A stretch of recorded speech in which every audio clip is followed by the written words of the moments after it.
Hey there, we're going to take another look at factoring quadratic expressions and then notice a pattern that allows us to factor even higher degree polynomials that are what we call quadratic form.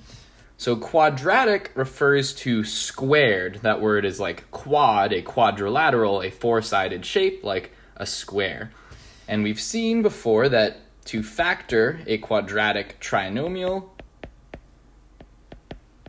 we look at the coefficients, a, b, and c, and if a is equal to 1, then we want to find two factors that will multiply together to equal c and add together to equal b. So those two factors that we can use in this case are -7 and +3. -7 plus 3 gives us 4, and -7 times 3 gives us -21. So we can separate this polynomial into two factors, x minus 7 times x plus 3. Well, the reason this trick works is because if we were to multiply all of these terms back out again, from our first two terms, x times x, that's how we get x squared, and then the -4x term comes from combining like terms from -7 times x and +3 times x. And when we add those together, that's how we get our -4x. And this last term, the -21, that comes from multiplying together -7 times 3. So the thing to notice here is that the reason our highest degree term is x squared is because x squared is twice as big, or the exponent rather is twice as big as the exponent 1. So what if we tried to multiply a similar expression, but we change the degree of these factors? So instead of multiplying x times x, we multiply x squared times x squared. Well, since we haven't changed any of the other numbers in these factors, all we've changed is the exponent, the coefficients in our answer will be the same. The only thing that would be different is the exponents. The reason we have x to the power of 4 in our final expression is because when we multiply x squared times x squared and we add those exponents together, we get 4. So the exponent that is in our middle term is half the size of the exponent that is in our leading term. And that's the same as what we had in this quadratic polynomial. If our highest degree term has an exponent of 2, then our middle term has an exponent that is half of that, 1.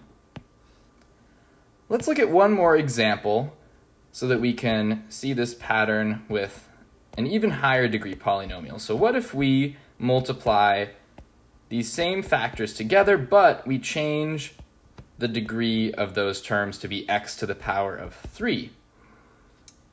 Well, then our leading term will be x to the power of 3 times x to the power of 3, which is x to the power of 6, and our middle term will be -4x to the power of 3.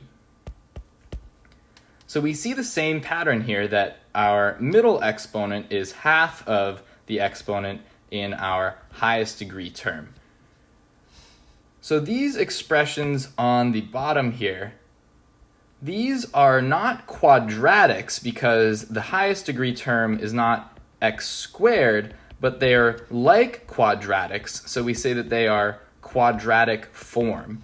And we can use the same factoring techniques that we use to factor quadratics, just noticing the different exponents.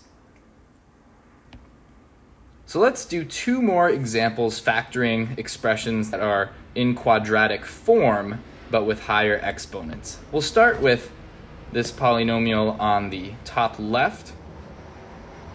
A is equal to 1, so we can find two numbers that multiply together to equal 35 and add together to equal 12, and those two factors are +7 and +5. So when we separate this polynomial into its two factors, we know that our number coefficients are going to be positive 7 and positive 5, but it's not x plus 7 and x plus 5 because our exponent that we have in our middle term is x squared. So that will be the exponent in these two factors. And if we multiplied this out, x squared times x squared would give us that x to the power of 4 that we see in our leading term.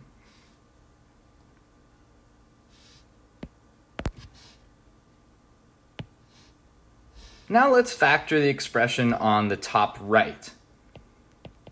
In this expression, our leading coefficient is 2 rather than 1. So before we get to our ABC factoring trick, let's see if we can make these numbers a little easier to deal with. If we divide each term of this polynomial by the common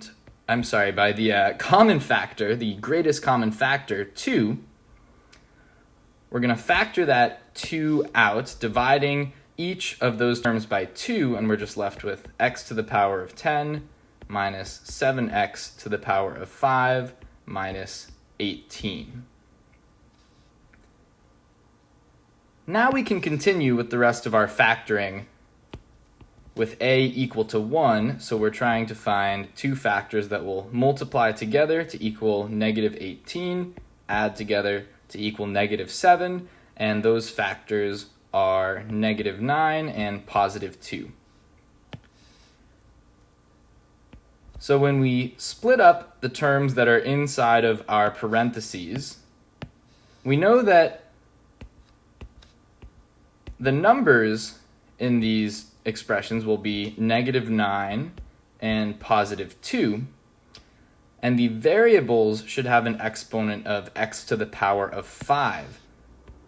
That comes from this middle term here. And we can verify that that would give us the exponent x to the power of 10 if we were to multiply that back out, because x to the power of 5 times x to the power of 5 is x to the power of 10. So that pattern gives us another technique that we can use to factor trinomials that are not quadratic, not with x squared, but they are like quadratics where the highest exponent is twice as big as the exponent in our middle term.